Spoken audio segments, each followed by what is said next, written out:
ইসলামী শাসনতন্ত্র ছাত্র আন্দোলন এবং আইম্মা পরিষদের নেতৃবৃন্দ, আপনারা জানেন এই দেশ স্বাধীন হয়েছিল 1952 সালে। আমরা ভাষা আন্দোলন করে আমরা একবার ভাষা ফিরে পেয়েছিলাম এবং 1969 গণঅভ্যুত্থান হয়েছিল এবং 1971 সালে স্বাধীনতার মাধ্যমে 30 লক্ষ শহীদের বিনিময়ে হাজারো লাখ মা-বোনের ইজ্জতের বিনিময়ে আমরা এই দেশকে স্বাধীন করেছিলাম।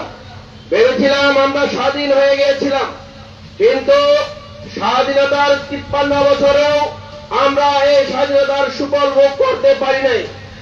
আমরা যখন দেখতে পেয়েছি এদেশে যারা এই ক্ষমতায় আসে তারা তাদেরকে এই দেশকে তাদের পৈতৃক সম্পত্তি মনে করে, তারা এই দেশের লুটপাট এবং তারা এদেশের টাকা পাচার করে এদেশের সরকারি সম্পদকে নিজস্ব সম্পদ হিসেবে ব্যবহার করে।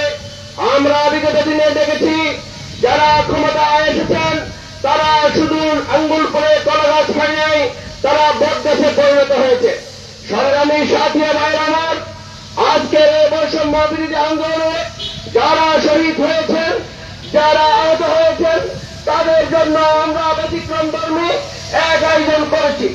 এটা হচ্ছে তাদের রোহের মাত্রায় দোয়া কামনা এবং আজকে তাদের জন্য কোরআন পাঠ করেছি। আপনারা জানেন এই শহীদ চত্বর কেন নির্মাণ করা হয়েছিল। এই শহীদ চত্বরে আমরা বিগত দিনে দেখে এসেছি বিভিন্ন শোক দিবসে বিভিন্ন দলের পক্ষ থেকে পুষ্প মূল্য দিয়ে তারা এখানে শোক পালন করে। আমরা তাদের সাথে সাথে আমরা ইসলামী আন্দোলন বাংলাদেশ আজকের এই বৈষম্য বিরোধী আন্দোলনের শুরু থেকে শেষ পর্যন্ত যারা শহীদ হয়েছেন তাদের রোহের মাগফিরাত কামনায় শহীদ মিনারে আমরা আজকে তাদের জন্য খতমে কোরআন পাঠ করে তাদের রোহের মধ্যে দোয়া পাঠে যান।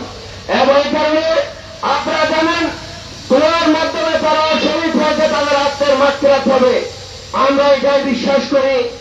আজকে আপনারা দেখতে পাচ্ছেন 5 আগস্ট যখন এই দেশে একটি আন্দোলনের মাধ্যমে একটি গণঅভ্যুত্থানের মাধ্যমে ছাত্রদের সাথে সাথে সমস্ত আলেম ওলামা সাধারণ মানুষ যখন এই ব্রিটিশ সরকারের বিরুদ্ধে আন্দোলন করে এই সরকারকে পদত্যাগে বাধ্য করে দেশ ত্যাগে বাধ্য করেছিল এবং এই দেশকে আমরা নতুন করে স্বাধীন করেছি।